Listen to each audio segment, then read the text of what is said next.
So ayan guys, for today's video nga pala, bali andito ko ngayon sa aming kudkuran. So ito nga pala guys yung aming kudkuran.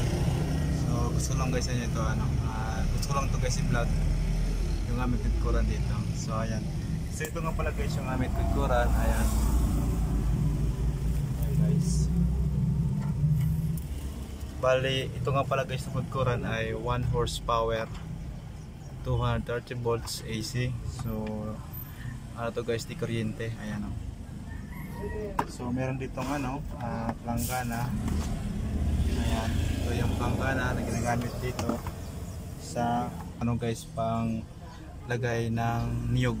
So ito yung plastic kapag konti lang, pag isang piraso dito, kapag dalawa, tatlo, dito na yan guys.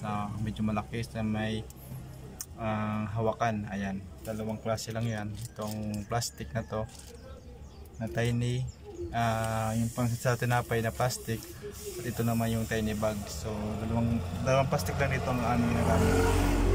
So yan guys yung style na amin ditong kudkuran sa amin. Bali ito nga pala guys ay sa amin to na kudkuran.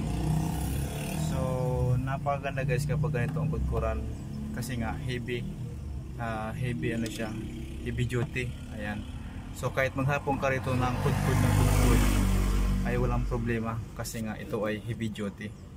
So pang matagalan talaga to, kahit buong hapon magkudkud dito ay okay. Ayan guys, so malaki talaga. So ayan guys, yung talim ay lang siya guys, pinong-pino yung talim niya. Ayan. Ayan yung talim niya. Ayan. Ano lang siya guys, pinong-pino siya yung talim nito. So kapag kinudkud siya ay ganito siya guys, ang kulang ko ng konti. So ayan, pag siya guys, kapag kinudkud na siya ay hindi siya gaano kalakihan, yung malaki yung pagkahiwa. So ayan pinong-pino talaga. Kaya maganda siya guys, pigain, kasi nga malambot, hindi siya matigas, talagang dala lahat yung gata. So ito guys ay pino talaga, maganda siya guys pigain, kasi nga hindi siya malaki yung kain ng ng talim. So maliit lang siya guys yung talim niya, at saka marami yung ipin. Yan isang hilera, 1 yan guys, 1 2 3 4 5 6 7 8. So 8 siya na hilera. So marami na talim, mga maliliit pa yung pagkagawa. So ito nga pala guys na talim na to ay in-order ko to sa Shopee. Bali umabot to ng 350 plus yata yun yung pagkabili ko nito sa online. Ayan, bali ito nga pala guys ay stainless to. Hindi siya kinakalawang, kasi nga stainless to. Yung binili ko to sa online so matagal na rin hindi siya na napupurol, kasi nga matibay yung paggagawa nito. Yung sa online kasi ito binili ko Ayan 300 plus yata ito pagkabili ko nito 350 plus. Ayan. So okay na rin, sulit na rin yung yung paggagawa nito, kasi nga pero doon sa hindi siya bakal, stainless siya, so hindi siya kinakalawang. Ayan, kahit patagal siyang hindi siya basta-basta na na kalawang, kasi nga siya stainless. So maganda siya, kaya yun ang pinili ko, kasi stainless siya, hindi siya kinakalawang. Compare doon sa dati naming kudkuran ay siya bakal, yung parang siya lata yata yun, parang siya guys, itim. So hindi siya guys, parang madali siya mamurol, at saka parang kinakalawang siya, so pangit yung gamitin. So ito yung aking naisipan na bilhin sa online, kasi mas maganda to. Saka nga ito guys, bali matagal na nga pala to, saka napansin ko hindi pa siya galong kapurol yung talim ito, kasi nga quality yung pagkagawa.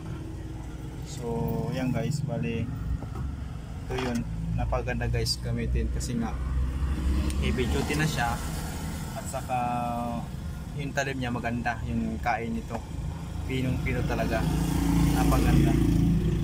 So kahit maghapon to ay okay. So ito nga pala guys yung yung aking kinudkod. Ayan. Ayan. Bali ito nga pala guys yung aking kinudkod. Ayan o. Ayan o. Ito yung kain niya. Ayan o. Kinudkod ko siya kanina. Ayan o. Bali hindi ko naman siya na lahat naubos niya. Parang mayroon pa siyang tada. Kunti lang. Pero depende yan kung gusto niyo talaga simutin. Pwede naman yun. Pero lahat na kain pati yung yung bagol. Yung inabro na yan o. Ayan o. Ano yun siya guys, kakainin siya kasi nga sagad na sagad. Ayan o. Yung ito lang, tamang-tama lang to yung aking pagkakudkod nito. So sakto lang to. So ayan guys, bali subukan natin na magkudkod ngayon kasi mayroon nagkudkod sa akin, kaya ayan subukan ko na ipakita sa inyo guys yung kudkuran namin dito.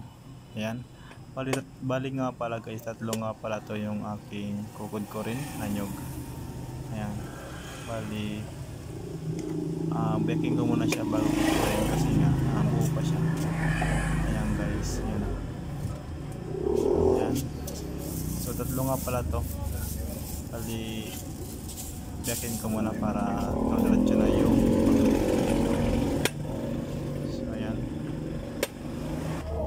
so yun nga pala guys, bali natapos ko na nga pala biyakin yung pangatlo. Ngayon ay simulan ko na para may pagkatapos nyo guys yung kudkuran namin dito na napakaganda. Ayan. So ito na pala guys yung unang nyug na aking biniyak. Ayan. So napakadali lang guys kapag ganito ang ginagamit na kudkuran kapag di kuryente. Ayan. So bali hindi siya guys malikot sa kamay at saka hindi siya mahirap hawakan kasi nga hindi siya ma-vibrate sa kamay kumpara sa una naming kudkuran ay napakahirap hawakan. So yan guys, tapos na nga pala yung isa na kalahati. Ayan naman yung pangalawa. Ayan. So napakadali lang guys magkudkod.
So yan guys, bali tapos na nga pala. Bali hanggang dito na lang guys yung aking video. So thank you guys sa iyong panood.